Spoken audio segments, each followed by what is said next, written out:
plenty of teams at the moment here in the States as part of their pre-season tour, including Manchester United, who were terrible last season. Just a reminder how bad they were. Ooh, you're anti-United. Well, here are the facts. You finished 8th. All right, you finished 8th. You won the FA Cup, though. Well done. You won the FA Cup. You got knocked out of the group stages, and you were 4th. Meanwhile, in the Carabao Cup, here to shout at us though is an exclusive. Alexis Nunes spoke with Erik Ten Hag. Erik, great to talk to you again and great to have you here in the US as well. We know that you had to deal with a lot of injuries last season, but was there ever a game that you felt like, yes, you got the team playing in the style you wanted? Oh yeah, there were occasions. We played also very good games, but the best we saved for the last part, for the last game of the season. Talk about your style, because of course at Ajax everybody was wondering if you'd bring that exact style to Manchester United. When you do get the players that you want, what is your ideal style, how you want them to play exactly? I think we showed this on many occasions in the first season, second season as well. We want to play from the back. We want to play brave. We want to play aggressive, and so we want to make runs, but also out of possession. We want to play aggressive with a lot of dynamic and speed in the team, where transition is very important in nowadays football. And then we know that goals were an issue last season as well. Are there any players that you specifically want to expect more from in the coming season, and how do you hope to kind of close that gap? Oh, we expect more from everyone, including myself, and we have to push each other. All right, Erik. And then what's one thing going into the next season that gives you that confidence that, the results will turn around? Because, of course, there have been some rough moments, but as you said, you've managed to get silverware, you've managed to, in certain matches, get certain milestones. So where'd you get that confidence from that now in this new season, the process will be going exactly to plan? Because we have very good players, so we have a good team, we prove we can be a good team.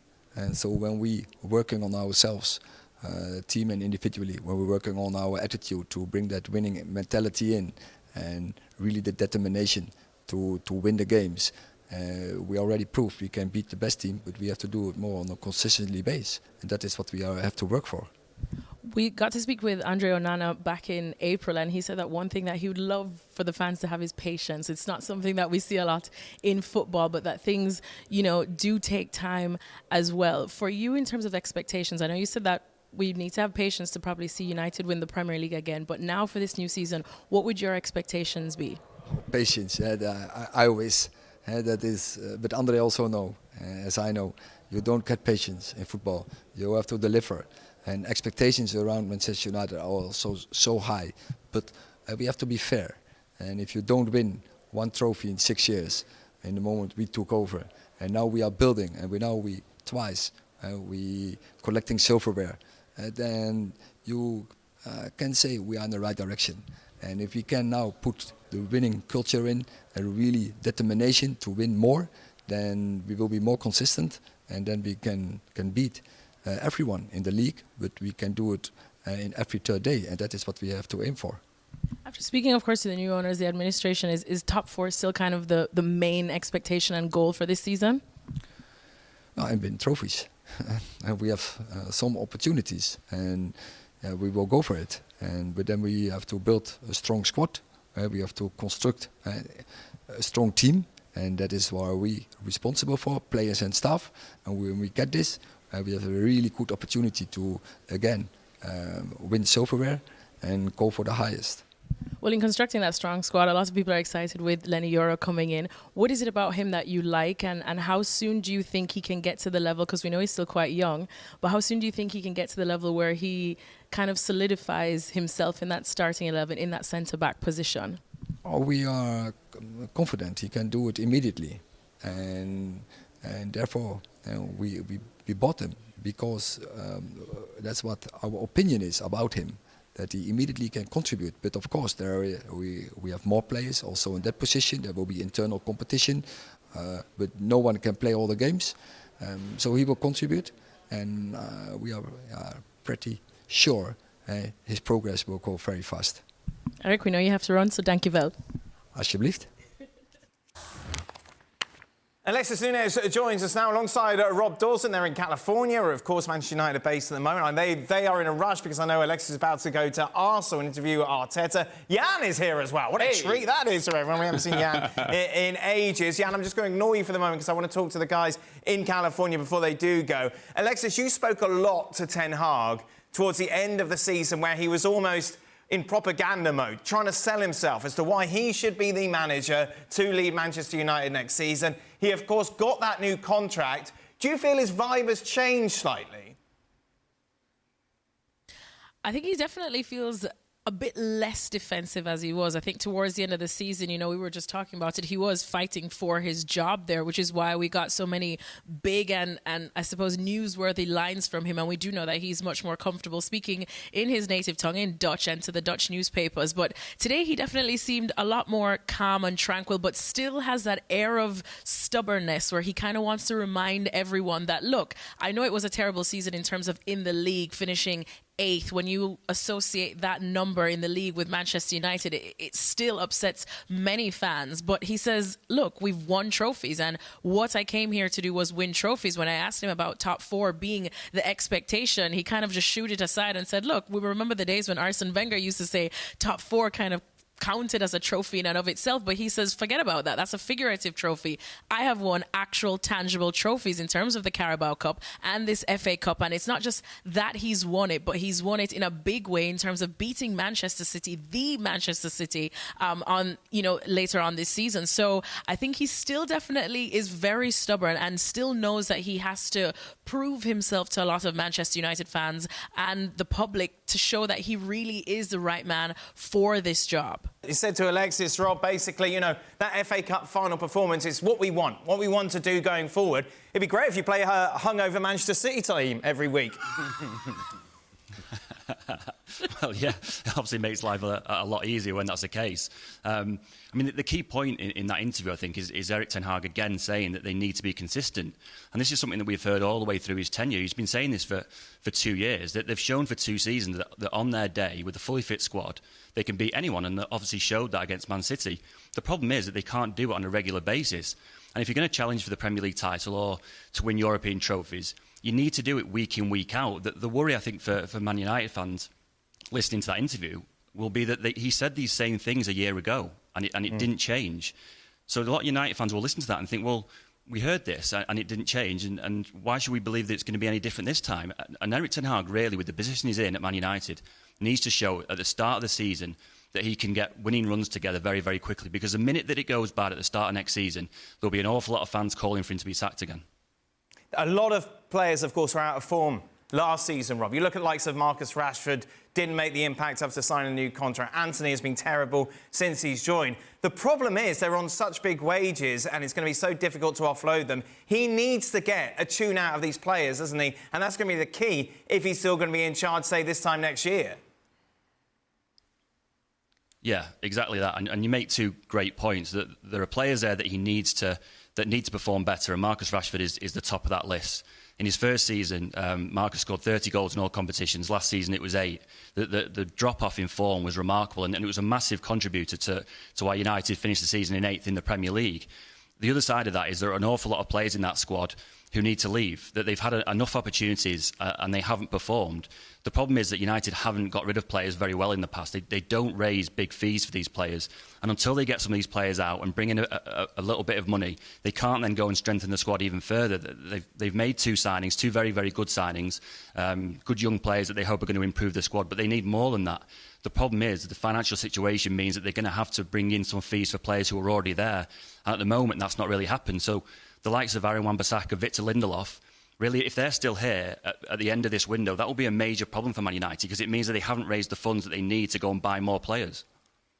You mentioned the lack of goals that we saw last season, Alexis. Obviously, Rasmus Hojlund came in with a big price tag. Started well. Well, he started running, which people got excited about considering what was going on with his teammates, but obviously didn't convert the goals that we were expecting him to, considering how much he cost. Obviously, second season now in the Premier League. It's kind of big boy time for him, isn't it? Yeah, 100%. And I remember just last week, I think it was, we got to speak with Andy Cole, someone who is very prolific in scoring back in his days at Manchester United. And I asked him, is Rasmus Hojlund, yes, he's still young. Yes, we hear managers talking about giving players time to adapt. And I asked him if he thought that Rasmus Hojlund was capable of being a 20-plus goal a season guy for Manchester United, to be that guy. And he said, of course, with the introduction of Ruud van Nistelrooy, he hopes that, just his era, his presence as well, his aura will help him. But he thinks that Hojlund could still be that guy. But he also kind of gave a nod to the midfield and said that, look, Hojlund is going to need the service. They're going to need that kind of support as well, which is something that we see Manchester United in that midfield. Sometimes they do get it and they do provide it. But as Rob was saying, the main thing that they need to work on is consistency. We spoke to Harry Maguire earlier on yesterday, and he actually said the same thing. Consistency is key, that they have been stringing together performances like the one against Liverpool in the FA Cup and then in the final against Manchester City, where you go, oh, okay, maybe Erik ten Hag's onto something, but they need to do it consistently and still find out what that identity is before we can see, I suppose, Hojlund being the prolific scorer that United need him to be. Final point with you, Rob. He was obviously Alexis asked, look, do you want to finish top four? Is that the aim? And he said silverware. That's just rubbish, isn't it? Like, if you offer the Carabao Cup to Manchester United fans again, yet you finish in the 8th and you have to watch some of the performances we saw last season, there's no way that's going to be acceptable. You're Manchester United. Champions League place has to be the least of your expectations. It does, and staff members behind the scenes have made no secret of that. Every season, the minimum requirement from Man United manager is to get the team in the Champions League. Now, there's a little bit of a change in approach with last season, in that they obviously finished 8th, which is nowhere near good enough, but they won the FA Cup in that style against Man City, which has ultimately saved Ten Hag's job. But he won't be allowed another season like that. He won't be allowed to finish 8th and win the Carabao Cup and carry on. This Man United team have got they've got dreams of winning the Premier League title again. They've got dreams of winning the Champions League. You need to get in the tournament first before you can do that. I can understand why Erik ten Hag has said that, because he wants to win silverware, but he has to get that team back in the Champions League. That is the minimum requirement next season. Alexis, you're off to Arsenal now, yeah? Arteta and Odegaard. Did you hear Jan saying that he much prefers Haaland to Odegaard before we came on air? Make sure you tell him that. What a fool you are. I will definitely be telling him that for sure. Because thank you very much, guys. Much appreciated. Let's welcome Jan then into the show properly, shall we, Jan? Obviously, the pressure once again on Ten Hag. You're the coach of Manchester United. You finished 8th last season. There were rumours before the FA Cup final you were going to get sacked. Yet here you are. You're in charge. Out of all the managers you feel in charge of big clubs going into the start of this season, all eyes once again are on Ten Hag. Absolutely, and I think that's why our discussion, what is the target of Manchester United, if that is the League Cup, the FA Cup, or top 4, well, it's the target now for Manchester United is, like they were saying, consistency, to win football games and look like a big, great team. Yes, they did a good FA Cup. They took home a trophy. And it's interesting with Ten Hag because he got his talking points. He will say 6 years without a title, now 2 in a row, which is brilliant. And that saved his job. And also, if I may say at the end, we will compare him this season with Arne Slot, the new manager at Liverpool, of course. 2 Dutch managers in the league. They came with more or less the same kind of background from the Dutch league. The big thing for Ten Hag is that sometimes when he was asked now at our interview, he was asked, there were so many games we played good football. I can't remember that. I can't remember that at all, that I played a great football. So with Arne Slot becoming as a great communicator that he is, I think that's going to be a small challenge for Erik ten Hag as well. He's a good man. He's a man who is a great leader. He's standing there for his principles. But at the end of the day, you have to show it on the pitch, and you have to show that this is Manchester United-ish. The concern, if you're a Manchester United fan, is it such a huge jump to go from where you were last season and being battered by pretty much every team you faced week in, week out in the league, to then competing for a place in the top 4, isn't it? Absolutely. When you look at their potential starting 11, and it's not overwhelming. you don't look at it and say, man, this is a team that you're afraid of. Yeah. Man, this is a team that really makes you think about the threat that they have going forward, or how solid they're in the back line, or how good they are through the midfield. I suppose you could say it's an okay team. Yeah. A team that has some potential if indeed you get productivity out of Rasmus Hojlund, if you get a better year out of Marcus Rashford, if you continue to get progression from Alejandro Garnacho, if indeed Yoro is what they think he is, if Mino continues to grow, then there's a lot of ifs there. And if indeed all those players meet that potential, then you're going to see a better version of Manchester United. The other if is that they have to stay healthy, consistently healthy. And if indeed that's the case, you will see a better version of Manchester United. But what is a better version of Manchester United? Let's not forget, you just mentioned it, made it very clear. They finished 8th. Yeah. 8th, and not by coincidence, not by accident, it's because their performances deserve that place.